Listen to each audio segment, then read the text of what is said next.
Before we start, obviously, also just request your cell phones, if you can make sure that they're on silent.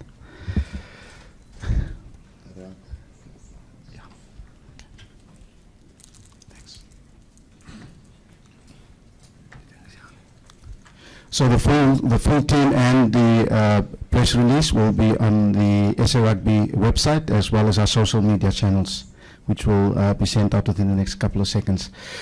Thank you, Rassie. If you're ready, you can commence with the team for Saturday or for Sunday.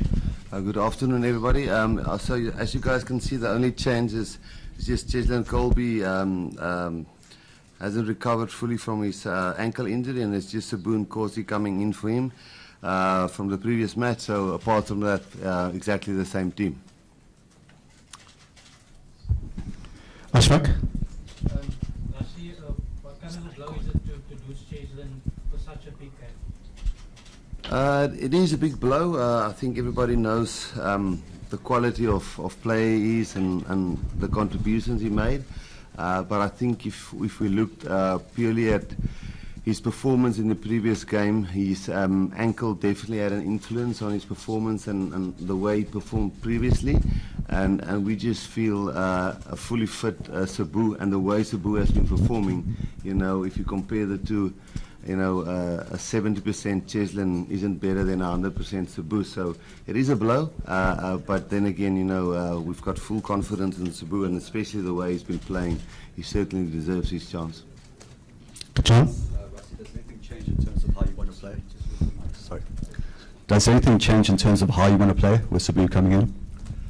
I think Cheslin, obviously, I think top end speed is probably, and his agility is probably one of the best players in world rugby. Top end speed and agility wise, I think he's up there with the Shane Williamses and Mackenzies and those guys of the world, you know. So that's definitely something that we'll miss. But then aerially, I think you know, Sabu is right up there with what Cheslin and most of the best players in the world can do. And I think power-wise, then Sabu brings something totally different to the party. So yes, I think in certain aspects of the game, we'll keep it the same, and in other things, maybe start a move here or there with the size that we have with Sabu. We'll maybe use him a little bit different. So on defense, you know, we might use him a little bit different, but yeah, we'll play towards his strengths. But obviously, if you just put the two players next to one another, there's different attributes in the players. Gareth? Rassie, did you consider changing the makeup of your bench to a 6-2 split, or were you just happy, or rather other way around, 5-3 as opposed to 6-2?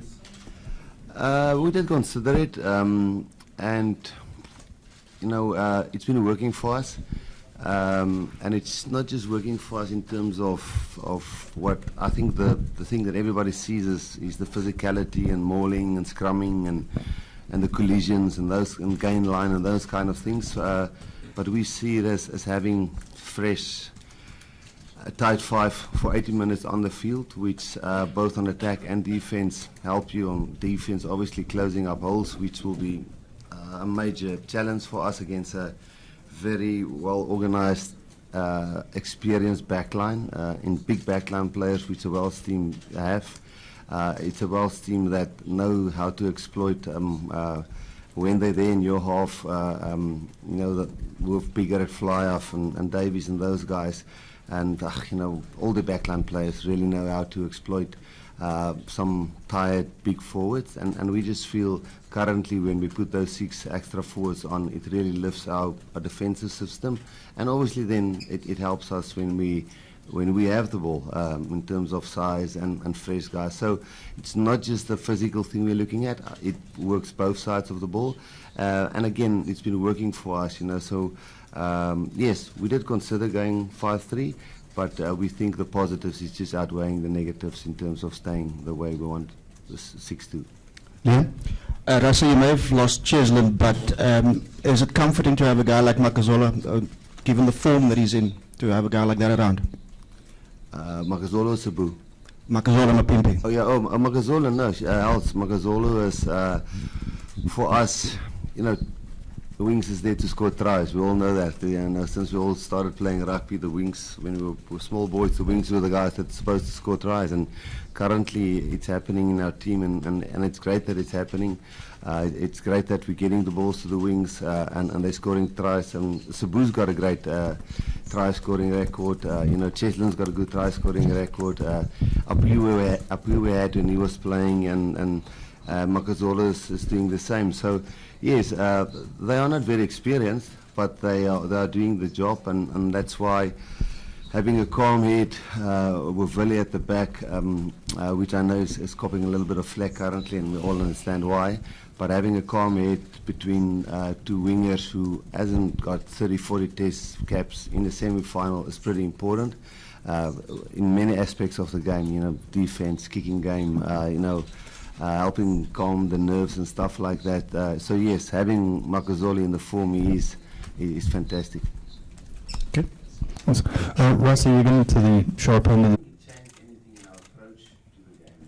We knew we lost against the number one team in the world, and we knew it was 4 minutes where they scored 2 tries. We really worked hard on after that game against. I think we were sitting pretty to have a solid chance of reaching the final.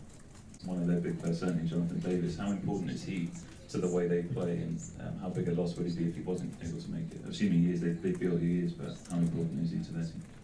No, look, if you spot on with Davis, you know, it's the size. They almost got a southern image. Maybe not as big as the other guys, but he's definitely busy. And then you've got A.B. Parks, who's a big guy, and you've got Davis, who's a physical guy.